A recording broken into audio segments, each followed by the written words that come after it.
way from the NFL Draft. I'm joined by NFL Network's Daniel Jeremiah. And Daniel, this is your time. You just had a horde of media talking to you, asking you all of the hot questions. How many of those were about the quarterbacks?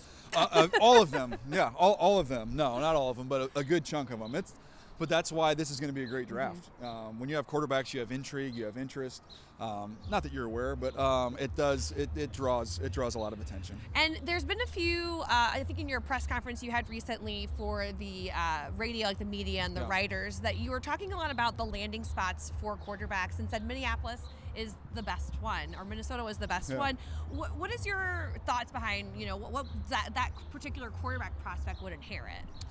Well, first of all, everybody that I talk to that has a vested interest in these quarterbacks, Everett, God, do we get to Minnesota? Really? Wow. Yeah, they all want to go there. When you have, it starts with Kevin. I mean, you start with, you have a great coach who, is a great play caller, and then you look at the weapons speak for themselves. It's the best of the best, and then you look at an offensive line that's really good.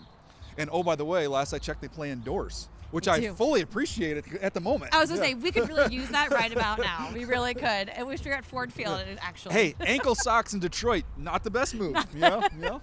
Same. But going back to the quarterbacks, I know we actually haven't really talked to you that much since the NFL Combine. Yeah. How has your feelings on who would be the best fit for the Vikings changed, maybe? Well, I mean, look, Sam coming in there is interesting because I think that buys you time. I think Sam's going to be able to play. I think he'll play well. Yeah. So I really like Drake May. I think Drake would be a great fit there. He doesn't have to get on the field right away. I think Kevin would be great for him. So I think there's a lot of upside there as well. So, look, JJ's a really good player. You say the same things in terms of not having to play right away would be good for him. People always ask, like, which one of these guys is going to be successful? And I go, which one's going to Minnesota? Because I really feel like it's really set up. Nothing's fail-proof, but man, this is a really good opportunity if they get one of these guys. When you say someone like Drake May has upside, what do you mean in particular? Well, let's talk about playmaking ability. He can extend plays. He can take off and run if you need him to. You talk about the arm strength to play over the top, the anticipation to work in the middle of the field. And look, some of the turnovers and some of the things he had were because he was willing to function in the middle of the field and throw with anticipation. So many of these guys in college, they don't live there. They live over the top of coverage, or they live on the outside of their athletes.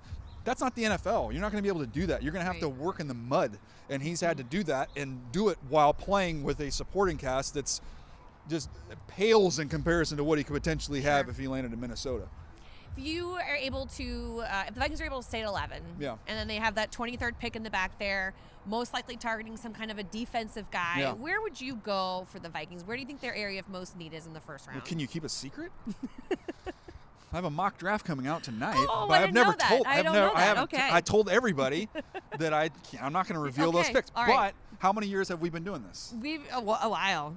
A few years, 3 years, 4 years? This is what happens with friendship, is that I had him taking Latu from UCLA. I love that. You know, don't tell anybody. I won't tell anyone. As I had him as my pick. Did you? In our recent show on Vikings.com, I just thought he was something that could be really helpful in the absence of a Danielle Hunter, someone that could be very versatile, like probably the most pure pass rusher. Which means that we both agree it's not going to happen. That's all that means. But no, to me, I think there's a chance it could slip a little bit just because of the neck. And if that happens, I think, man, it'd be a home run pick there. All right. Well, your home run. I just felt the sun.